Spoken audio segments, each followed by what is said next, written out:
The Breakdown, POLI-TRICKS, with Mercer Prescott and his band of eclectic cronies, telling you what you need to know regarding politics, breaking it down.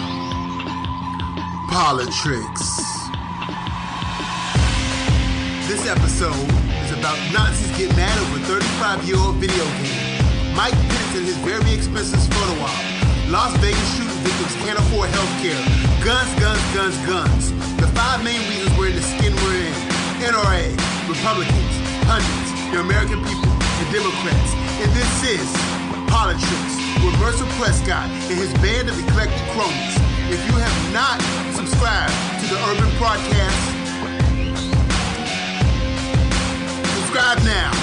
Subscribe to the Urban Breakdown Podcast, which features POLI-TRICKS, 360 Degrees, and more upcoming shows. Subscribe now. POLI-TRICKS with Mercer Prescott and his band of eclectic cronies. POLI-TRICKS, Mercer Prescott, do your thing. All right, what's up? What's up? All right, we're gonna jump right into it.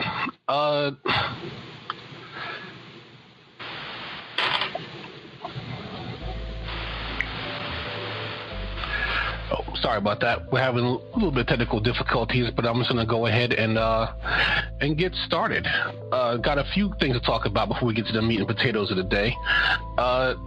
Number one, let's talk about the Nazis, which I find this to be usually. Nazis aren't funny, so just excuse my laughing here, but it makes me laugh on how much of a bunch of snowflakes that they are. You know, they call other people snowflakes, like them, the alt-right and all them, but they're the ones who get their feelings hurt over nothing. So basically, there's a video game series called Wolfenstein. Right? It's been a series that's been out for 30 years, and it's basically World War II science fiction thing. Like, what if the Nazis had access to weird technology and witchcraft, and they make all these creatures, and it's a shooter. It's not like anything you haven't seen before. But Wolfenstein's been pretty popular for the last 30 years, and they're making a new Wolfenstein game. And the tagline, I don't know if you want to call it a tagline, but on Twitter, their thing is, they say, let's make America Nazi-free again. And that made the Nazis mad. I always find it adorable. It's kind of like when a dog wants to eat at the kitchen table with you, with the family. And what do the family say? Oh, he thinks he's people. That's like the Nazis. They think that they're people. They think that they're actually a race of people that can be offended.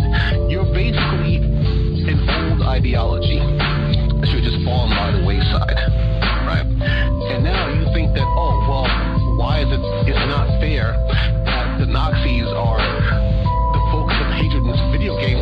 Dude, you were the focus of hatred in an entire world war because you tried to actually murder an entire race of people. So the whole snowflake thing is just absolutely beyond me. So that's what kills me about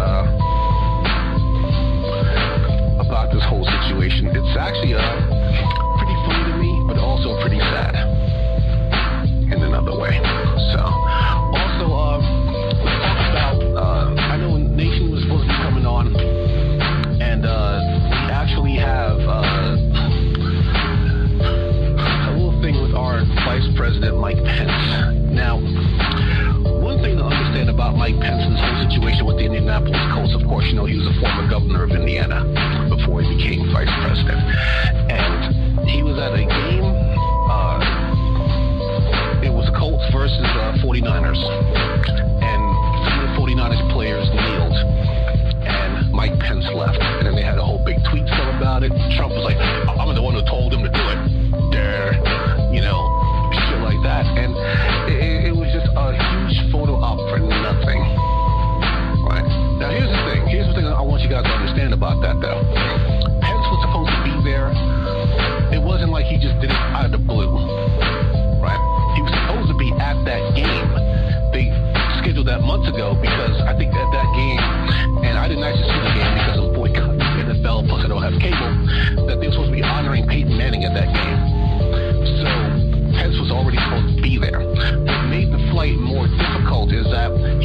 at another political convention in Vegas. So, adding that extra flight point just made the whole thing a lot more expensive. But he was still supposed to be there regardless. And then I think he just saw an opportunity to turn it into, because you knew the 49ers players were going to kneel. That was pretty much a given. With all the stuff going on, that's what they choose to focus on. Let's not focus on the fact that Puerto Rico has no power. Let's not focus on the fact that Flint has no water. Let's not focus on the wildfires in California, which they just declared an emergency for today. Those wildfires have been raging on for quite a while. Let's not focus on any of that. Let's just focus on NFL players kneeling because, number one, it scores some points with his troglodyte face, and number two, it just keeps people off balance while they do other ridiculous stuff. So, Mike Pence ended up looking like more of a jackass than he normally does. And actually, somebody had a political cartoon that he had to post on Facebook because he knew it wouldn't get posted in his own newspaper. So, it was basically, you know what? We'll just skip that part. I know I curse in the show sometimes. I try not to be vulgar, but let's just say it's just best if I skip that one. Also, let's talk about the Jameel Hill. Jameel Hill got suspended. Now, I'm probably going to talk about this more on Saturday once we have the full crew, get everybody's opinions on it. But she got suspended supposedly for a tweet in which she inspired but not inspired players to boycott the NFL over, not the NFL, but that, I don't know if it was the NFL, if that was Cowboys over Jerry Jones,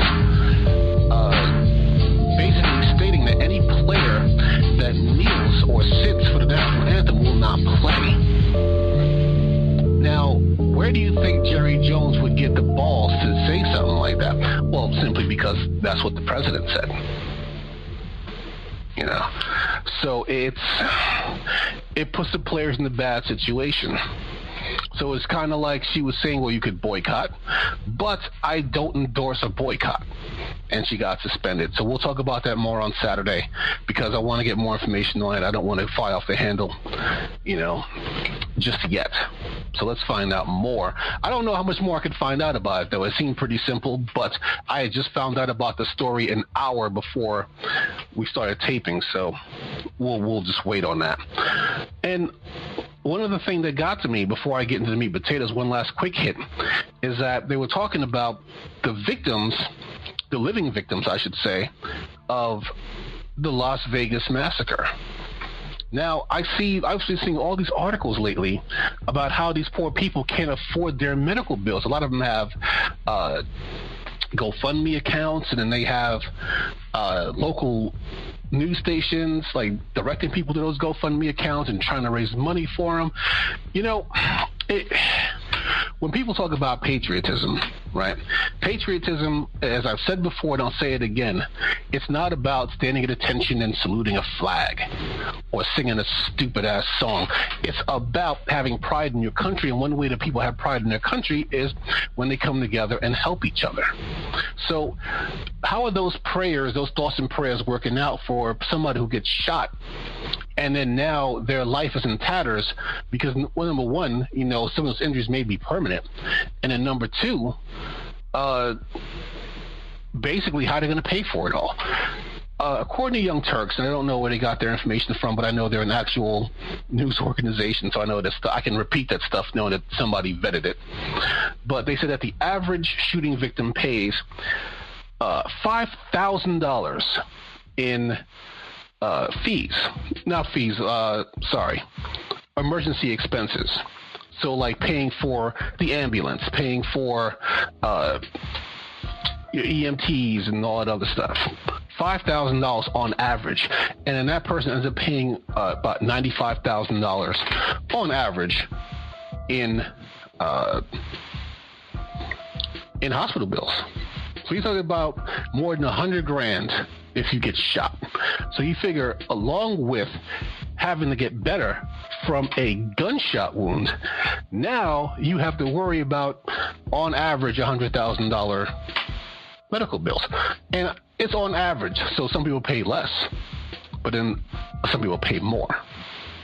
But it's $100,000, so even a little bit less, it's still a lot of money that you have to worry about on top of that. Now, of course, I mean, obviously, you know what I'm going to say. If we had single payer, I'm not saying that people will be lining up to get shot. It's not like, I got single payer, I'm going to get into a gunfight now. It's more like, hey, if in that off chance that that horrible thing does happen to me, that I could concentrate on getting better and not have to, the only thing I have to worry about is finding my card, my single payer card to give to the people at the hospital. Other than that, I'm good to go. Well, other than recovering from a gunshot wound, you know. It's absolutely amazing how selfish some people can be and still call themselves patriots. Patriotism is not about selfishness or blind allegiance. It's about being proud of your country, and you can't really be proud of your country if you're a selfish piece of shit. Yeah, that's all I'll say about that. Now, here's the thing, right? When I was doing my research for today's show, we're going to be talking about guns, and obviously, we knew that was coming after Las Vegas. But there's a website, I guess it's like a magazine online called Mental Floss, and they had an interesting story that came up because I wanted to back up a meme that I saw. A meme that I saw in which they said 3 children within 10 years died from lawn darts. And I'll explain that in a second. And they took lawn darts off the market. But, 30,000 people a year die from gun violence, and guns are still on the market. Now, I'd heard about lawn darts, right? I've never owned a lawn dart. I've never seen a lawn dart.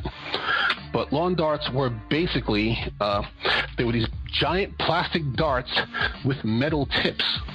And what you would do is you would throw them in the air and have them land on a target on your lawn, right? Now, on its face, that just sounds like a ridiculous toy. On its face, that sounds ridiculous because you're throwing a giant plastic dart with a metal tip. How is somebody not going to get hurt? Right. So you figure there was a guy. He wanted a volleyball set, and they didn't have any more volleyball sets that were just a volleyball set. He had to buy a volleyball set with a couple of other backyard games in it. So he's like, fine, I'll just buy that. And he just takes out the volleyball set and leaves the rest of the stuff in his garage. All right. So a while later, his son and his son's friends find the lawn darts, and they start playing with them in the backyard. All right. So one of the kids takes one of the lawn darts and he throws it way too hard, because supposedly you have to throw these things way up in the air for some reason. So he throws it way up in the air, and it goes right over from the backyard into the front yard, and the kid's sister is on the front porch playing with her dolls, and the lawn dart goes right through her head, kills her. Right. They took her to the hospital. She died 3 days later, and it was horrible. So the guy, the father, he was just too distraught, and he went on a personal crusade to get lawn darts off the market. Supposedly they had been banned at once before, and they came to a compromise. The compromise was, hey, listen, you can have the lawn darts, but you have to market it for adults. You can't market them for children. Now, don't worry, the lawn dart story has a point. But here is a clip from like I'm showing the video.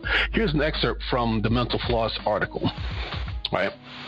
And I did this to try and back up that meme before I used those numbers, and I found out the numbers were far, far worse than what that meme said.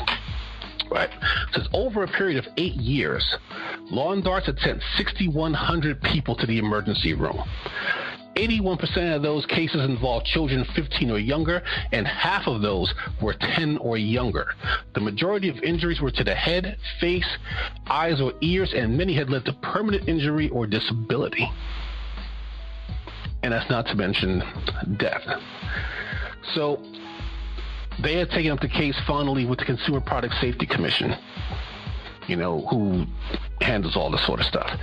And they said, another excerpt from the article, as an 11-year-old girl in Tennessee lay in a coma from a lawn dart injury earlier that week, the commission voted 2-1 in favor of a ban. Lawn darts were removed from stores the week before Christmas in 1988 and banned from further sale. The ban did not, however, include a recall of darts that had already been purchased, and the commission sent out a press release pleading for the public to destroy their darts or keep them out of the hands of children. Right? If you have lawn darts still, and you try to put up a bid on eBay to try and sell your lawn darts, eBay will immediately take it down. It will not stay up because they are illegal, And you figure a lot of people were injured. Some people were even killed with those lawn darts. And one of the things that were able to help them get taken off the market was the fact that before they present their case to the CPSC, they were able to pull a whole bunch of information, and they knew how many people got hurt with these things. And they said, okay, well, this is horrible. We need to do something about this. In Canada, they had a similar ban. When you have dangerous products that need to come off of the market. Now, the only difference between that and guns is that there is no amendment in the Constitution for lawn darts. So that makes it easier, like in people's heads. It makes it harder, I should say, for them to let this sort of thing go. So if you look at the main culprits for gun violence in America, right? You have 5 basic culprits in no particular order. Some bigger than others, right? So let's start with the granddaddy of them all. I know I said no particular order, but top on that list, though, if there was an order, would be the NRA. Okay, I'm not going to go into the whole history of the NRA, but I will point out a particular piece of history with the NRA. Now,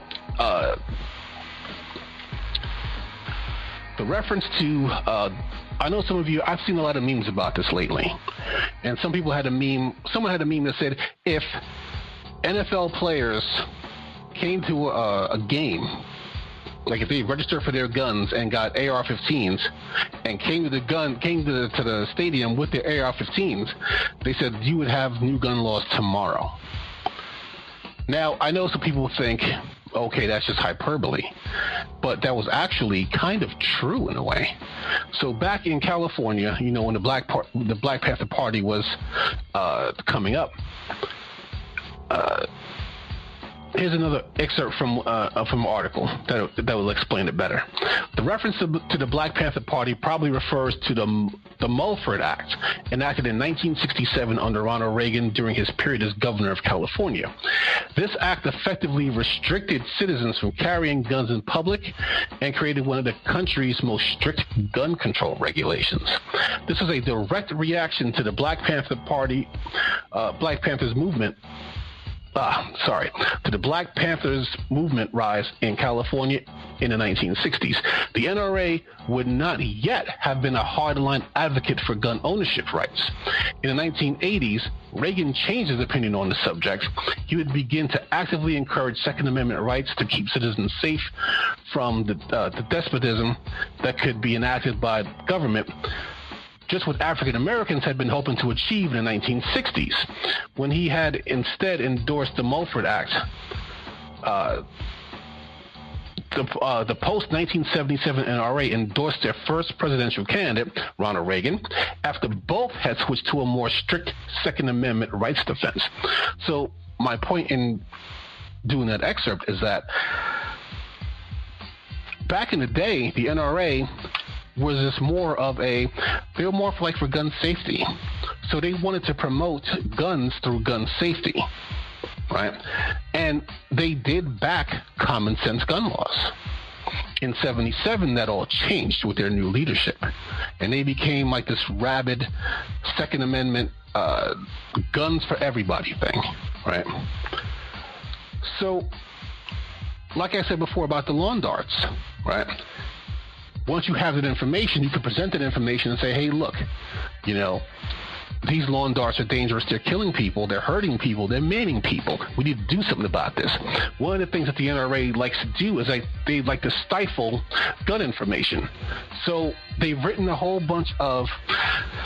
Well, that's the thing. They don't write these laws, right? What they do is they tack them on as riders onto must-pass legislation. And what they do is they pull the teeth out of the ATF. And by doing that, even stuff like the ATF can't go in people's books and find out where their guns have been. So what I mean by that is, if you sell guns, right, they're actually not allowed to have a registry of who owns guns. Although the NRA has a registry of their members and their guns. Go figure. And stuff like that is, I mean, you figure in New York, you have to register your handguns, right? So if you own a handgun, if you own a gun in New York, it has to be registered to you, and you are responsible for that gun. And if your gun ends up in a liquor store robbery, and the police find your gun, and they come to you and they say, hey, your gun was at this liquor store robbery, you can't say, oh, I'm sorry, that gun was stolen weeks ago. You can't do that, because if that gun ever turns up missing, you have to report it immediately, because that in itself is a crime, because you are responsible for that gun, right? So you figure we would have that all across the country, but it's that whole Second Amendment spook show that they do. They're like, well, you know, if they know who you are, then when they come to take your guns, they'll know exactly what you got, man. That's how Big Brother tracks you.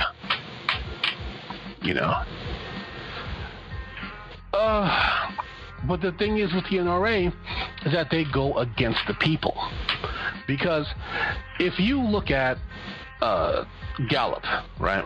I pulled some stuff from Gallup yesterday and today, right? So you figure, it's a Gallup poll from about this time last year. So things may have changed. But this is from October 2016. When they said, do you have a gun in your home?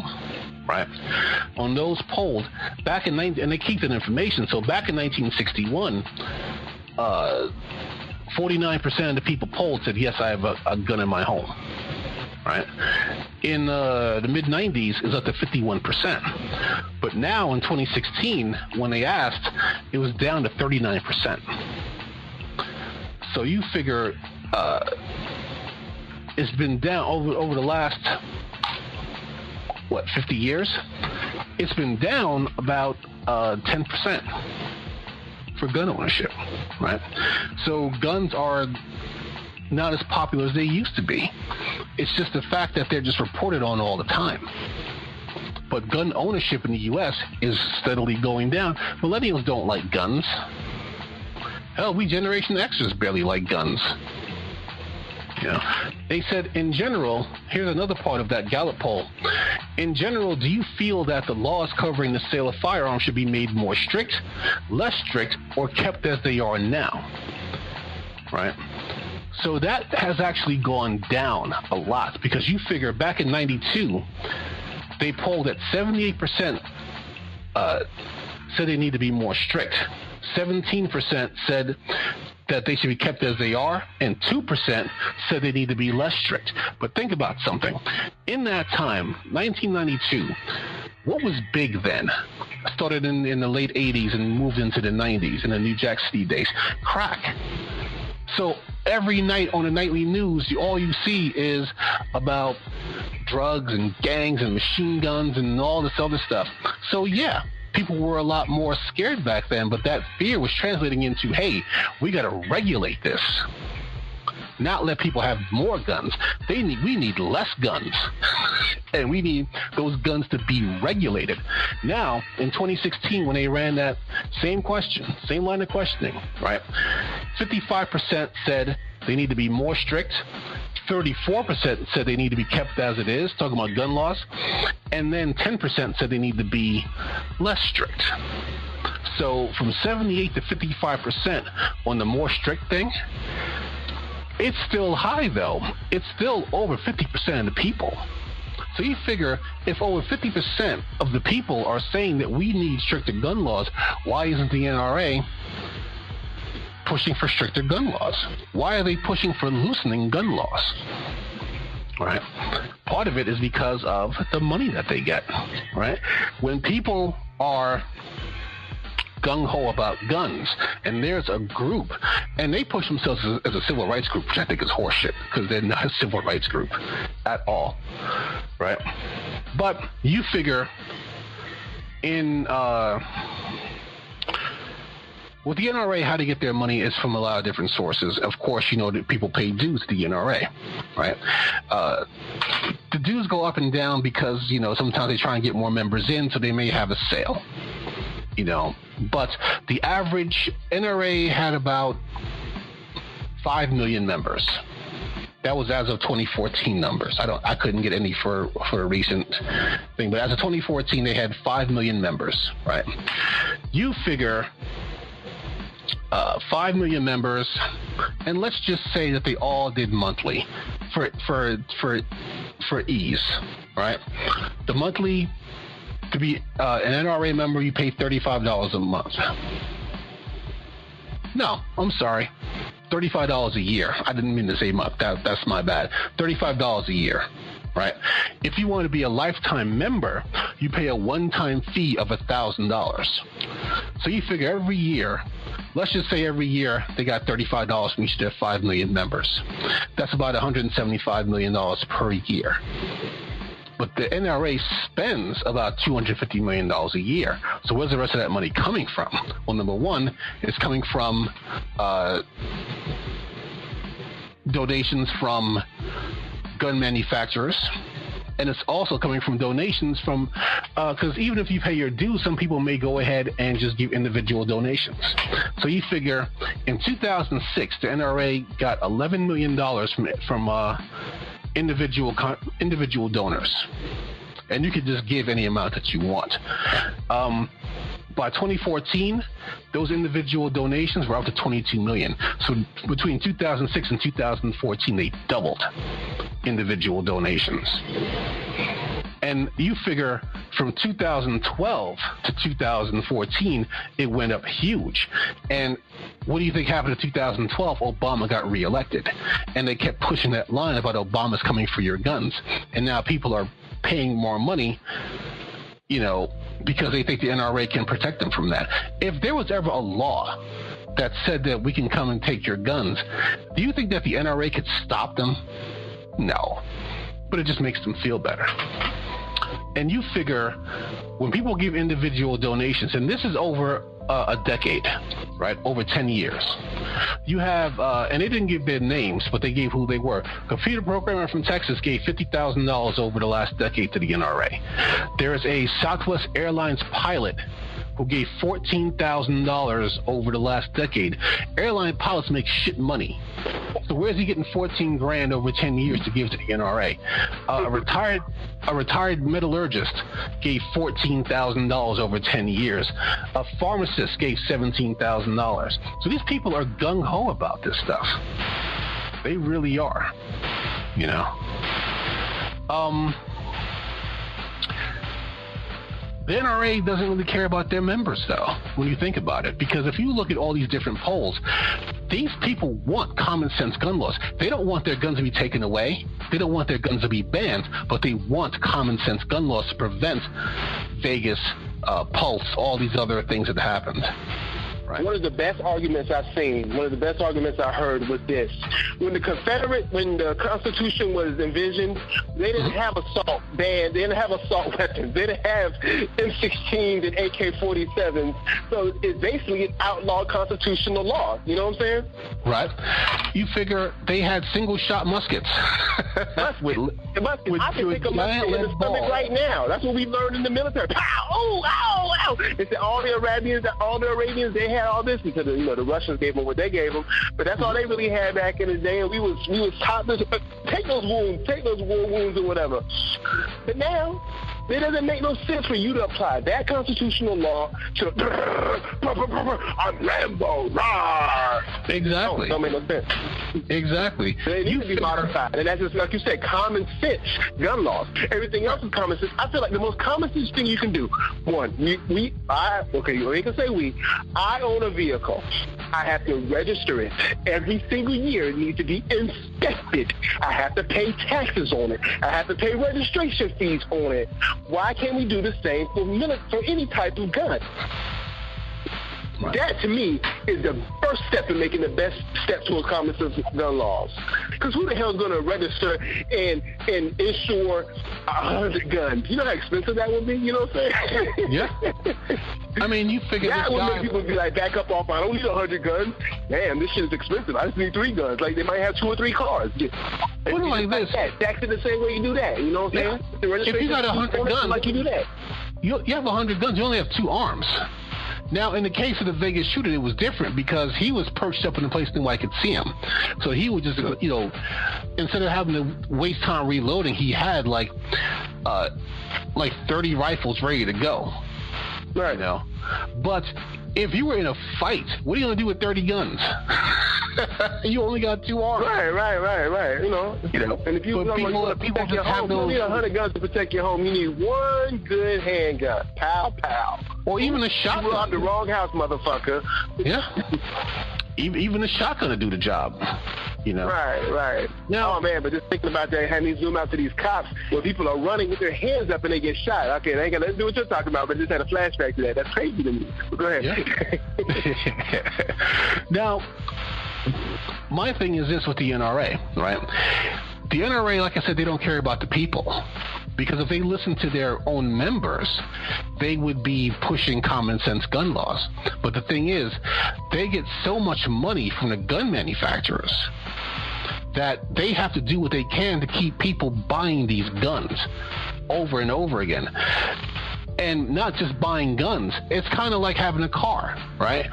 If you have a car, right, or you and your wife has a car, and then your son or daughter may have a car if they're of age to drive.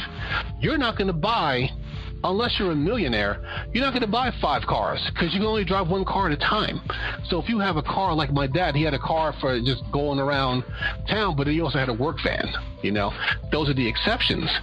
But with guns, if they make it so you could just buy as many guns as you want, that's more money for the gun manufacturers. So they got to keep that culture going of keeping people afraid. And that goes to my next culprit, which is, and I'm mashing these 2 together, right? Well, actually, I'm skipping one. We'll talk about the Republicans, right? The Republicans either benefit greatly from the NRA, or they live in mortal fear of the NRA. Because unfortunately, the NRA has a lot of power. They're one of the top 3 lobbying firms in the country. Right behind, if I remember correctly, it's the NRA, in no particular order, the NRA, big oil, and pharmaceutical industry. Well, pharmaceutical/medical industry. Right? They're the top 3.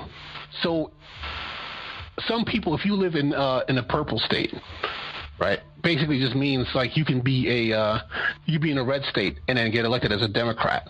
But the thing is, if you cross the NRA, they will pour their resources into your opponent. They actually have a rating, so they will rate you from like a school grade from A to F. So if you get an F, like Bernie Sanders gets an F, either a D or an F from the NRA. And it's basically how kind are you to the Second Amendment as far as the laws that you pass and don't pass.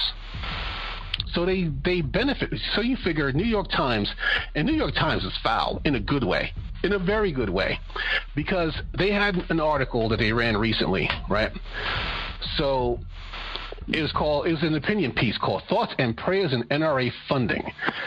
So they did it by a list of who has gotten the most money lifetime from the NRA and what they said about the Vegas shooting.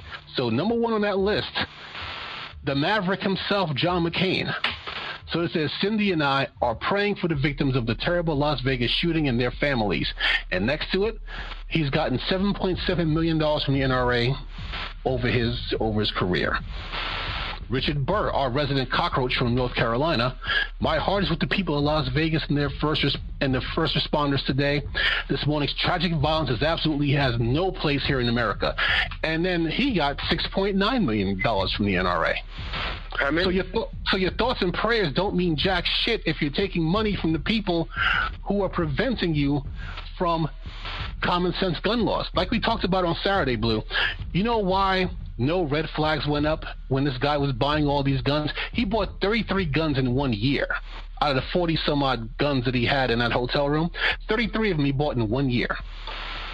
And it's because long guns don't get reported to ATF. If you bought 3 handguns, Blue, you have the ATF knocking at your door. Because they want to know why you need all those handguns for. Because what about two? Like one for each of my underarm. One for two. Like one for each underarm. You know what I'm saying? Like I'm Beretta or something. Did I get flagged in? Oh, okay. You know like those the holsters that they have. Yeah. Because I don't like long guns. I don't like the machine. I like the handguns, the 9mm, the Beretta. You know what I'm saying? Yeah. Those are the cool guns. AK-47s are the gangster guns. I'm not in no gang no more. Okay, I lie. I'm not actively in the gang no more. You know what they use? I don't shoot deers. If I was gonna shoot a deer, they can't hurt me really, except for the daddy deers. They can hurt me. I would get a bow and arrow. You know what I'm saying? I would try to do it like an Indian or something. You know what I'm saying? And to me, they're more elegant to shoot a deer with a bow and arrow. And besides, you don't have to pull all that. I mean, if you plan on eating it, you don't have to pull all that buckshot out of them, you know? Right. I was thinking more of Katniss, but with bow and arrow. Well, of course you would think more Katniss. No, it was a very popular book. I read that book. I think that was one of the last. Like I don't use no shotgun to kill no damn catfish, and I like catfish. No, she's talking about Katniss from Hunger Games. Hunger Games. The girl with the bow and arrow. So. Oh yeah. I mean, a crossbow. You know, something kind of gangster, kind of like get my Lara Croft on. You know what I'm saying? Yeah. But I mean, Raider and shit. What you know about that? But you figure all these Republicans who are taking all this money, and then with their thoughts and prayers, your thoughts and prayers are worthless if you're taking money from the NRA. I disagree. You know? If you fuck you, pay me. You know, I ain't mad at them. To me, they pimping. They on some pimp shit. Because if the NRA came right now and said, "Hey, POLI-TRICKS, we want to give you $1 million because we like what you're doing," are we gonna turn our noses up at it? I'm not. Yeah. No, I'm not. I might not necessarily run your ads, but I money, nigga. What? Free money? What? Shit, let me go on this corner right now and be like 100 for 50. Shit, I do that shit too. I don't give a fuck. I'm from Compton. Nah, I couldn't take that money. I don't know where's these financial ethics coming from, Merc? Bruh, money is money. You put it like this: if I took that money. If I took the NRA money, it would be to buy me out, to shut me up, because I couldn't come on again and say anything. If I took the NRA money, if you can, I'd be the biggest hypocrite. The money ain't going to set you up. You know what I'm saying? The money just going to put me in my pocket, get me a new set of rims, a new house, some new gear. You know what I'm saying? Looking flying fresh and shit, homie. But, no, for real. No, I'll take the money. I ain't got no problem taking the money. I'll take anybody's money. I don't give a fuck. I like money. I couldn't take that. I don't know what's wrong with you. You know what? Maybe you like being poor. Maybe you like having something you can't pay for. But fuck that. Pay me. And I ain't mad at them. What they used to call it back in those old 70s shows? They called it blood money. I couldn't take that blood money. Oh, fuck that. I'm all about blood. I don't even fuck with bloods, but I fuck with some blood money. You know what I'm saying? I ain't even supposed to be saying no B words right now. You know what I'm saying? I fuck with some blood money. Nah, I couldn't do it. But put it like this, though, right? Oh, could you do it? We talking about blood money. How the hell did y'all get on this topic? I tuned you out once you dismissed Katniss. What the fuck are we talking about? What's this catfish shit? What are you talking about? No, he was talking about if the NRA paid you money, would you take their money? Because you said they start funneling money into other campaigns. Exactly. That's the thing. And then ad campaigns and stuff like that. So if the NRA said, "Hey, listen, we'll give you guys $1 million so we can run our ads during your show," would you take that money? Oh no! See, now you twisting it up. I ain't say all that, Merc. What okay. My bad then. I run their shit. Oh, you think NRA is just gonna give you $1 million for nothing? They just give me because they think I would be their homie, and I might speak kindly of them. But I'm never gonna do that because I'm always gonna keep it 100. You know what I'm saying? Right. Or 99. Yeah, but anyway. It doesn't matter though. Like, it doesn't matter even if you don't say anything. The fact of the matter is they gave you money, so people are always going to be suspicious of that and be like, but remember that time you took the money. You know what I'm saying? Like, people track that shit. Yeah. That's how we know that John McCain took $7.7 million from the NRA. But it doesn't matter. They still, you think they kill fuck, they still, they even research that shit, they still vote for him anyway. You might win some, but you really lost one. And I always think of, like, that shit is relevant. Like, exactly. But, what is the point in gaining the world while losing your soul? Like, there's no point of doing one for the other. Like, I'll keep my soul. We don't even have a soul anymore. I think we actually sell our soul. I do. I mean, these people, I see a lot of soulless people walking around. It's crazy. I sleep very well at night knowing I don't fuck other people over. Absolutely. I don't think taking money is fucking people over. You want to pay me? Fuck it. Pay me. I just disagree to disagree. Fuck it. No, it ain't like it's ever gonna happen. They're not gonna give us some money. So what the fuck are we talking about? Next subject. Now the next part of this on the culprits go hand in hand. So it's actually two of them mashed into one. It's the pundits and then the people who listen to the pundits. And one of my favorite lines from The Simpsons is where Homer lies to Marge and Marge calls him out and Homer goes, "Marge, it takes two to lie. One to lie and one to listen." And Marge was like, "What does that mean?" But it's basically, you can hear people talk about the most ridiculous things, and somebody like me or you would just be like, "Man, get out of here with that horse shit." But there's some people who are like, tell me more. You know, put it like this. I was watching Majority Report with Sam Cedar, one of my favorite shows on YouTube, and they played a clip from Alex Jones. So they were talking about the Vegas shooting. So they basically, long story short, one of his affiliates was talking about this shooting, and then Alex Jones pretended to have a breaking news, right? And he says that one of his sources, who's first he said he was a cop, but he said that basically that the cops were the ones who shot the shooter in Vegas, and that the whole room was covered with Antifa stuff. So basically, but then he also talked about Antifa and then his connection with the Middle East and just a whole bunch of garbage. And the guy, what the fuck is Antifa? Yeah, the anti-fascists. They call them Antifa for short. And the guy... some kind of drug, my bad. That's all good. But the guy just seems... Man, they got that Antifa, nigga. Yeah. He just walk up, just scratch it up. "I need that Antifa, baby."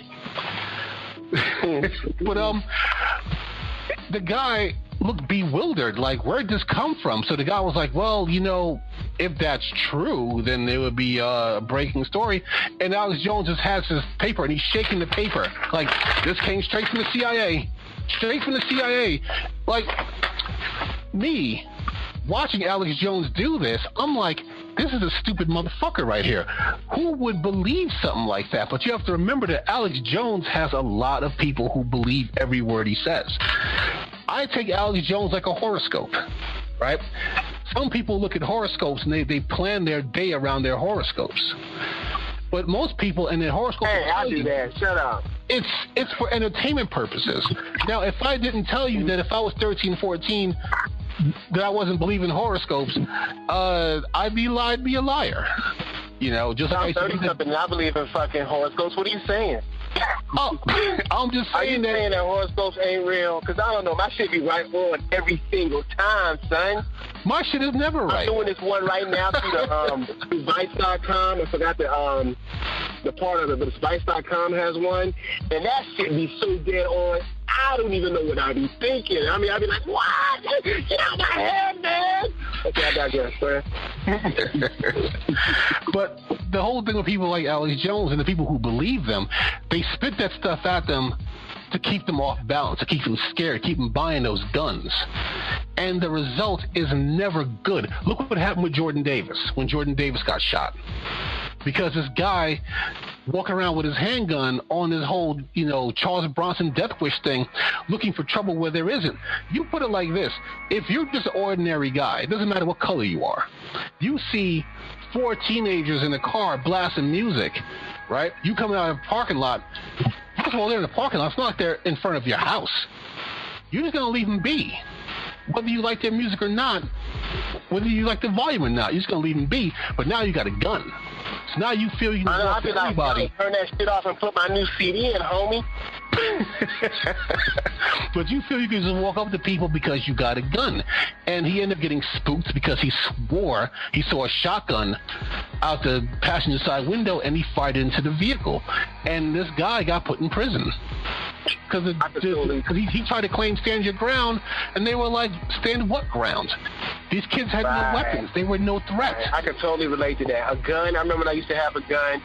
Man, I was on some Tupac shit and fucking juice. It was just like a whole nother energy. It just changed my personality like crazy. Yeah. And then I got more guns. But that's not the point. The point is that I probably was considered a little square nerd in the book kind of kid. And then I got this fucking gun my homegirl gave me. And I was just on some other shit, bro. I was just like, yo, it's almost like it attracted violence to me. Does that make sense? It does make sense. And that's one of the things about them suppressing that information about guns. Because if you have a gun, you're more likely to get shot just by having a gun. Look what happened in that story that happened in North Carolina. What was it, last year? We talked about it on the show. The guy that shot his wife on the front porch. Now you figure, if you're home, right, and your wife is not home, but she's working, and someone's at the door, couldn't it be your wife? I would think it was, but, he has that whole thing, and it's not fair for me to rag on this guy like that, because I don't know him, I don't know his political affiliation, all I know is that he went and got his gun out of his gun safe, didn't even turn on the porch light, didn't say who was there, just swung the front door open and fired and shot his wife in the neck. She worked third shift and she came home early. That wasn't no fucking accident. Oh, it wasn't. It was an accident.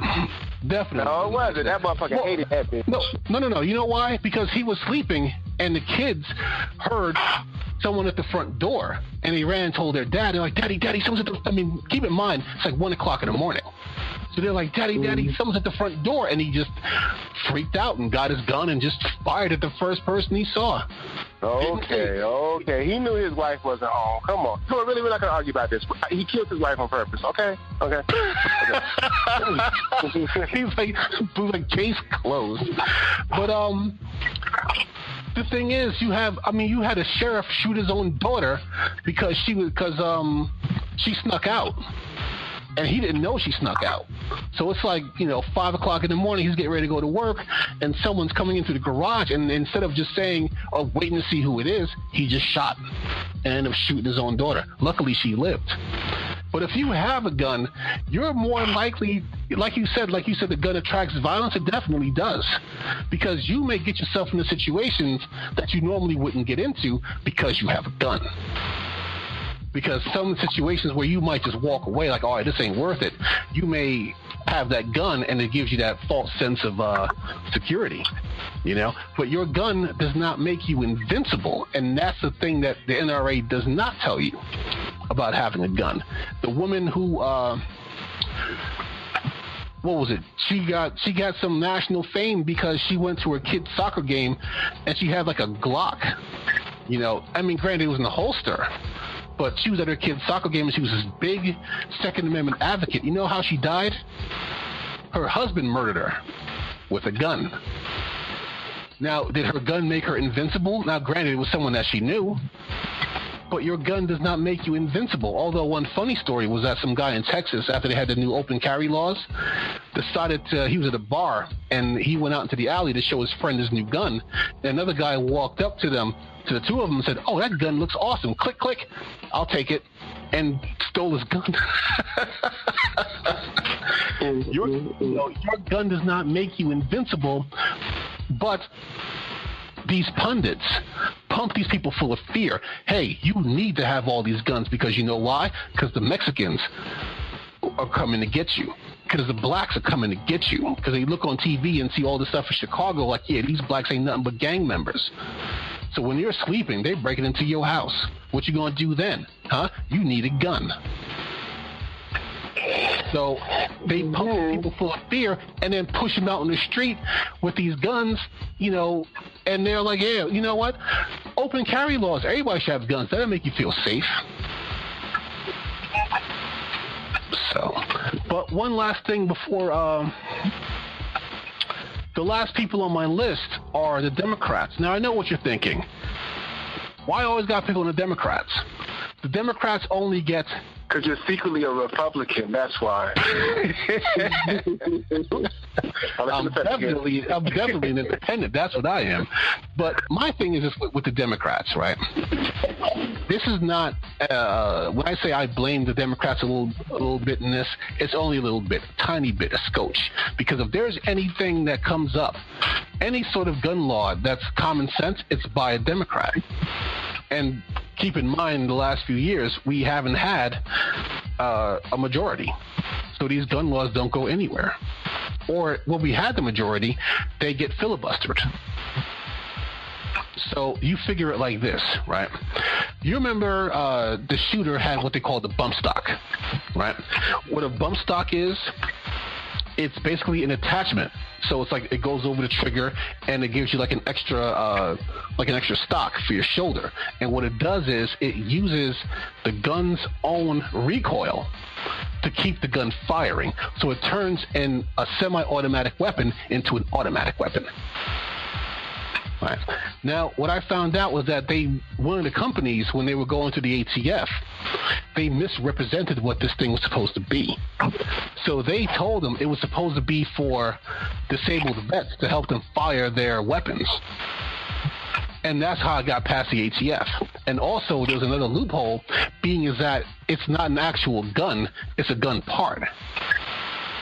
So it had that loophole. So, of course, you've been hearing the pundits say lately, oh, it's Obama's fault because it happened during the Obama administration. First of all, the ATF does not answer directly to Obama. So it's not like Obama got a document on his desk that said, hey, you want to sign up on these bump stocks? That never happened. It just happened during his administration. So, you know, ghouls like Kellyanne Conway blame Obama. But here's the thing that they don't mention. In 2013, Dianne Feinstein introduced legislation to ban bump stocks because she knew what they were, right? That legislation never saw the light of day. They never brought it to a vote. And then the bump stock was used to help kill all these people. I mean, it's not the same me describing it, but I saw a video on CNN, and they had a sheriff describing the difference between an automatic weapon and a semi-automatic weapon. And the rate of fire, I mean, just seeing it is like, yeah, it makes a huge difference. Automatic weapons were banned back in '86. The only way you can still own an automatic weapon is if you owned it before then, because there's a provision in the Constitution, I think it's in the Constitution, don't quote me, that says that if something is, with the exception of slaves, if something is legal and then becomes illegal, they can't take it from you. That's why every time there's that's why every time there's a shooting, people go out and buy all these guns, because they figure, okay, well now they're going to get banned. So if they get banned and I have mine, I get to keep it. You know, my thing with the Democrats is that you have to do like Bernie Sanders and never stop talking about it, because what happens is it goes in the loop, and then that loop dies. So what happens is you have a tragedy, Democrats get on, they start talking about, common sense gun laws, and then it dies out until the next shooting. You got to keep that going all the time, and you got to talk directly to the people, because those lobbyists, most of these lobbyists don't live in the same state as a guy who they're giving money to, so they can't even vote for that particular lawmaker. If you're a senator, you're statewide, but if you're a state rep, you have a district. So they need to really beat the streets with this. They need to go talk directly to the people, have town halls, get it in their heads, that, hey, I know you want these common sense gun laws. You don't want to keep seeing all these tragedies. Talk directly to the people and get the people, because the only thing that they fear more than their paymasters is the people. Because when the people get organized, then they get voted out of office. So it's hard.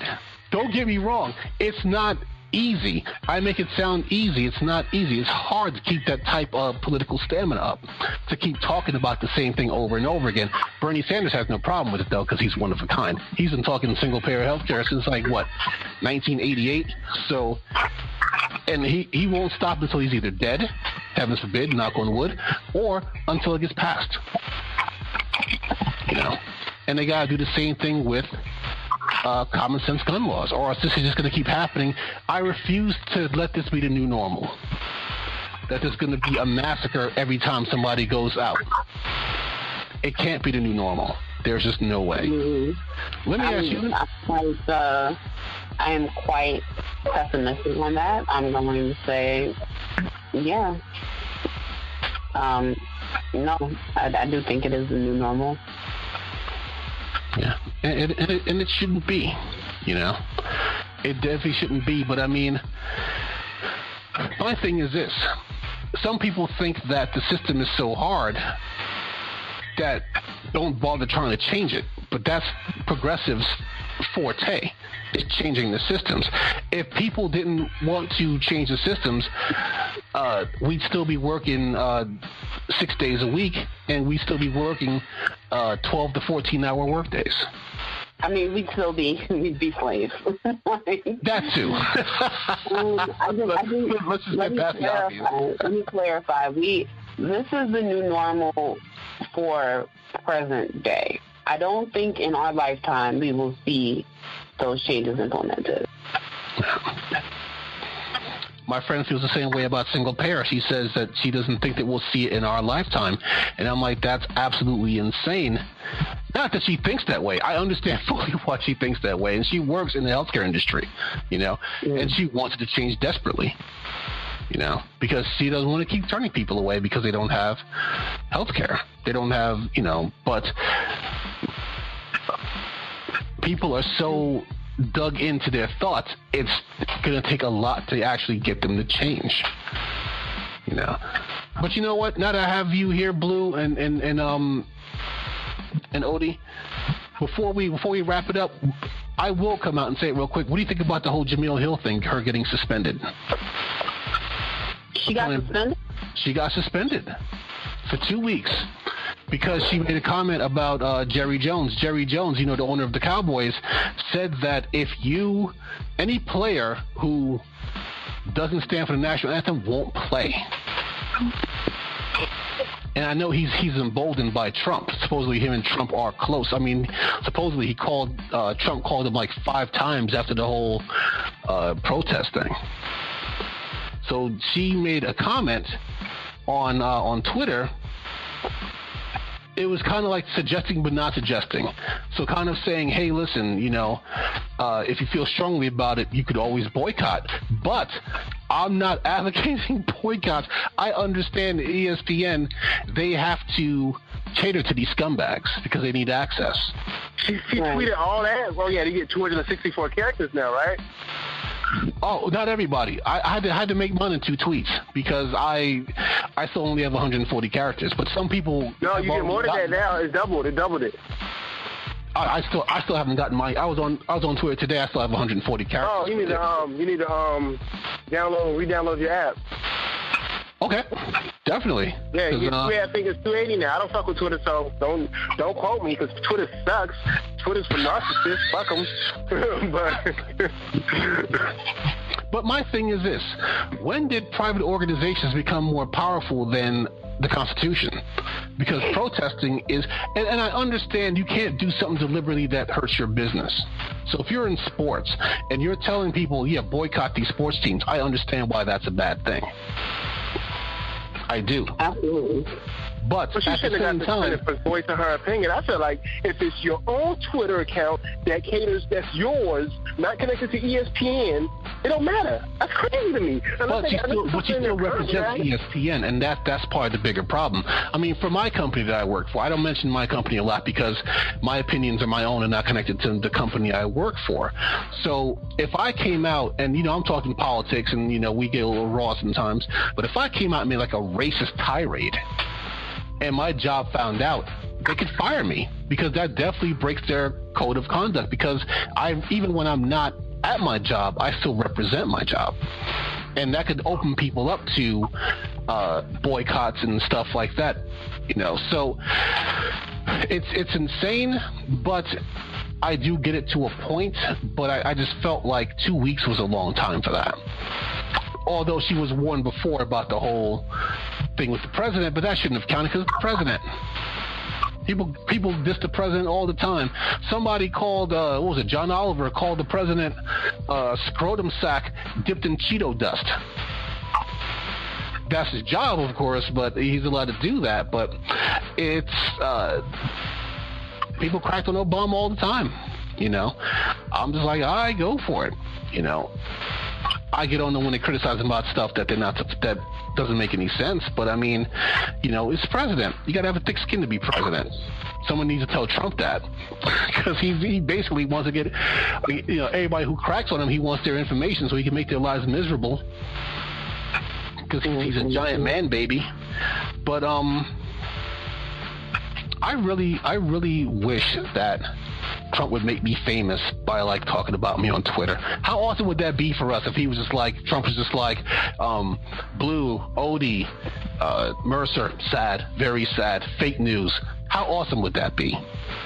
It wouldn't be at all, because he's a big pile of dookie. So I want my name coming out of his mouth, bro. Keep my name out your mouth, please. Now, what would be really fabulous if Obama did it? Right. I don't want that motherfucker. That's why I really try not to give too much energy to him, but what he does impact our lives so much that it's really hard not to talk to the people about what the hell is going on out here. I told my friend, I was like, I mentioned this before on the show. I'm like, look, politics is no longer like, oh yeah, did you know that these guys got these farm subsidies and then they make concessions for these pork projects? No, politics is life and death now. If that Graham Cassidy bill had passed, people would have died from lack of health care. It's life or death now. Man, zoom out. People die every day anyway. You so damn dramatic. Get a radio show or something. Gee whiz. People die every day and they don't need help. They don't need help, because you are right. People die every day, but we don't need the extra help in dying. And if our deaths are bringing people, I will say, I know totally off subject, but I heard something today that made me laugh. I was watching John Oliver, the show from last night, and a guy, they were talking about the Confederacy on last week tonight, and the guy, a black guy, got in the white guy's face because the white guy has a Confederate flag, and he was like, "Why are you flying that flag?" So the white guy was like, "Yeah, it's because it's part of my heritage. My family's just trying to protect their farm." And the black guy was like, "Who was working that farm?" And you know what the white guy said? "My family was working that farm. You know how much slaves cost back in the day?" Does he know what he just said? Basically, he said, my grandfather would have owned your grandfather if my grandfather wasn't dirt poor. I couldn't afford a That's valid, slave. though. I mean, I can respect, I respect what that white guy said. I'll be honest, I really respect that shit. That's some real shit they meant to, because, we make it like the Confederate, we all off subject. We're going to say this, let's say this subject for another time. Let's make it a whole, maybe on Confederate Day, we're going to really go into that. Yeah, let's save that for Confederate Day. Which is the flip side of Martin Luther King Day of all things. You know what I'm saying? Some bullshit how they did that.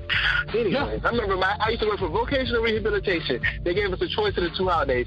You could take MLK or you could take Confederate Day. So I said, fuck it. I'll take vacation on MLK Day.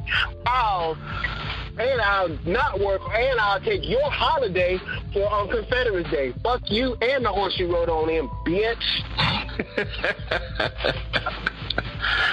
Oh, man.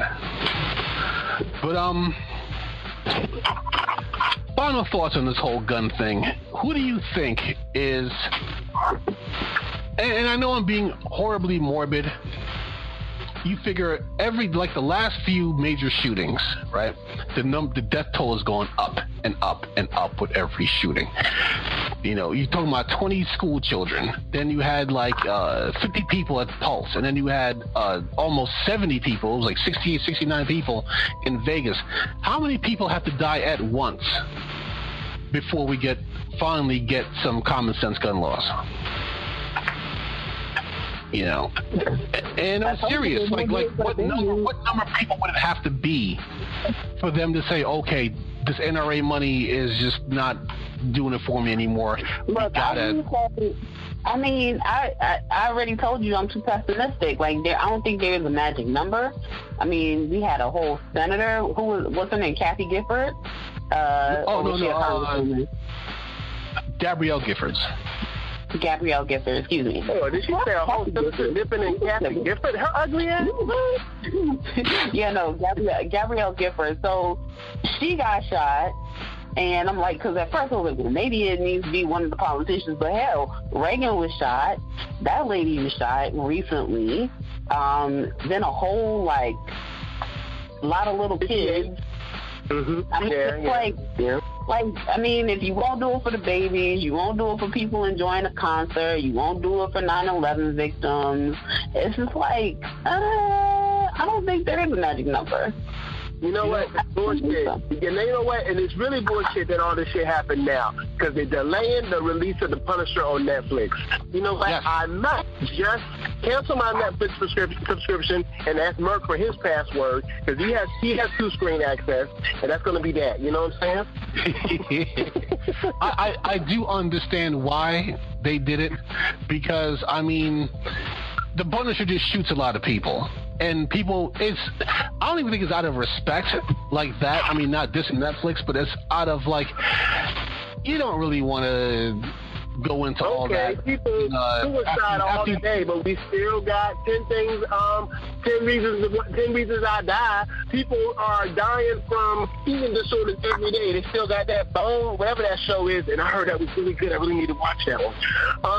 That's bullshit. Nigga, I mean, people die from hammers getting thrown into their chest all the time. That is a delayed Thor release, you know what I'm saying? I want you to send me that article where someone died from getting a hammer thrown through their chest. I thought you were just messing with me, but I would love to read that article. But going back to your point real quick, Odie, when you mentioned Reagan, one horrible thing about Reagan's shooting, right? Because of Reagan's shooting, they signed the Brady Bill, which, about the 3-day waiting period for your background checks, right? You figure I thought it was Reagan, 2 weeks. I had to wait 2 weeks to get my gun. You figure Reagan got shot in his first term, right? He was a 2-term president. So you figure Bill Clinton, in his, I don't know if it was in his first or second term, signed the Brady Bill into law. But you figure Reagan got shot in his first term, right? So he had a whole second term, and then Bush did 4 years, and then Bill Clinton signed that bill into law. So you figure at least 10 years it took to sign that bill into law after Reagan. 94, so that would have been his first term. Yeah. You only got to, he wants to make a law like that. You figure Steve Scalise, who just got shot this summer, is still pushing for anti-gun laws. Not anti-gun, I mean, you know, still pushing for more lax gun laws. And he got shot. Now, hold up, man. Let me ask you something, because I be thinking a lot of fake news is still on Facebook, even though they could be doing away with it. Did Trump really sign a law in which mentally ill people can now easily obtain guns? Yes. Yes. Well, he didn't sign a law that said it. What happened was Obama had an executive order preventing the mentally ill from purchasing handguns, and Trump rolled that back because because Obama. Literally crazy. Just because Obama had something to do with it. That's it. Somebody, what was it? John Oliver said that, you know, they should tell Trump that Obama wrote the Second Amendment. He said he'd be tossing guns into the ocean like they were paper towels. I like this Oliver North guy. You know, his fucking CIA campaign fucking flooded the streets of L.A. with crack cocaine, which then flooded the nation. But that's another story. You know. No, I'm talking about John. I'm talking about John Oliver. You talking about Oliver North? What am I talking about? Oh, my bad. Oliver North. It's all shit. Oliver. I don't give a fuck. But so I think we're all just about out of time. So what are your final thoughts, guys? How many more days till impeachment? Change begins with a vote. Don't forget to vote tomorrow if you have not already early voted. And I think I got screwed. I don't think that the firehouse up the street from my house, I don't think they're open tomorrow for voting. Which damn, you need to look online and see where it's at. Yeah, I know. Yeah, it's trying to give you an alternative. That's some BS. Yeah, because I mean, I had that problem when I was in Raleigh. For certain elections, my normal polling place wasn't open. I would have. Oh no, I'm sorry. That was for early voting. So early voting, I had to go way after some other polling place.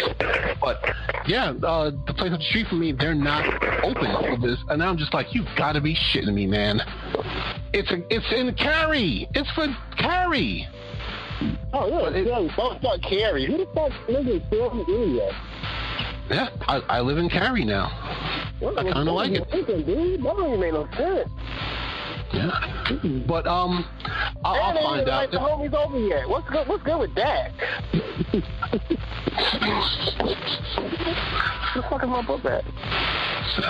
But yeah, I gotta find out where I gotta vote tomorrow because I do want to. You can look it up online. It's easy. Yeah, it kind of threw me for a loop though because when I got my voter card, they were like, you know, engine house number or whatever. Oh yeah, it's right up the street from my house. And then they were like, yeah, it's not gonna be open tomorrow. And I was like, man, fuck y'all, I'm still voting. Yeah, you gotta find out where to vote. I'll take you. I ain't got shit else to do. I'll take you. Drive a friend to the polls. However you gotta do it. Yeah, I'll definitely find out. So. And I know this ain't the big one, but it's a small start to a big finish. You know what I mean? It's weird Cory because Booker was in town. Did you know that? Cory Booker was in town. I did not know that. He was here supporting Charles Francis. Now Charles Francis is running for that fool. You know me and him don't get along. Who, you and Cory Booker? Or you and Charles Francis? Oh, okay. Well, Cory Booker was in college. We was on opposite lines. What? Yeah. I thought I told you that. No, you definitely didn't. But that doesn't sound like a reason to not like him. No, he was on that big squad. He was with them alphas. You know, I'm all about Catholic. You know what I'm saying? Oh my gosh, this is totally not. As a Greek, I'm telling you that this sounds ridiculous. I'm just letting you know. Well, fuck them. I don't fuck with them fools. They gay anyway. You know what I'm saying?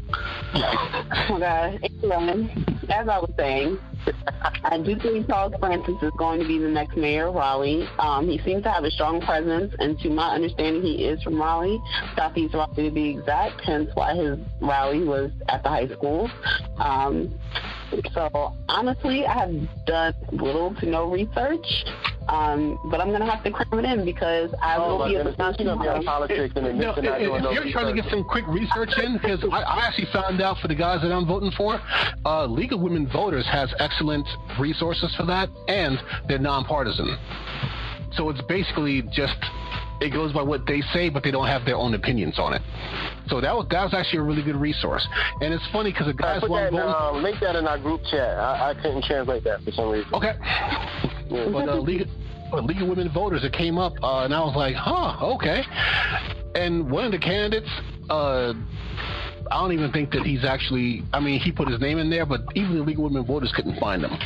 But the two guys who I have to choose from for the, for my district, for the town council, I like them both. I'd vote for either one, but one of them has like this slight edge because he's all for affordable housing.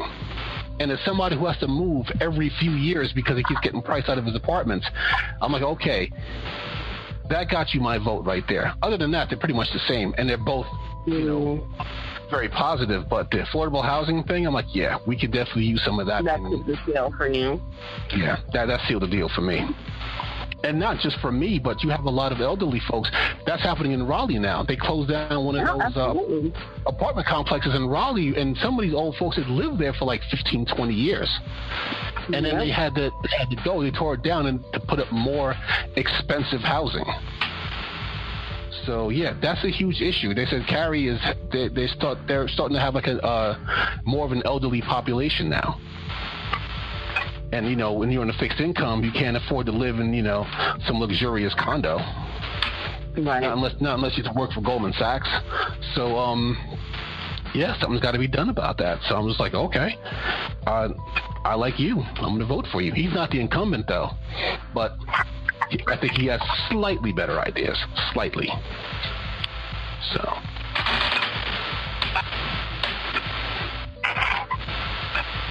But that's all I had. All right. Same here.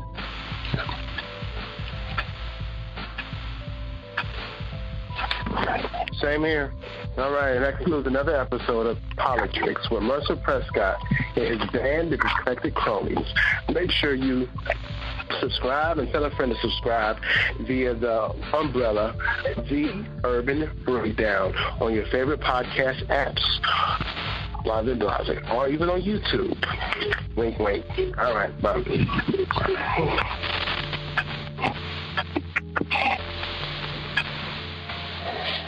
Love, oh, I know that you do love me. It's love.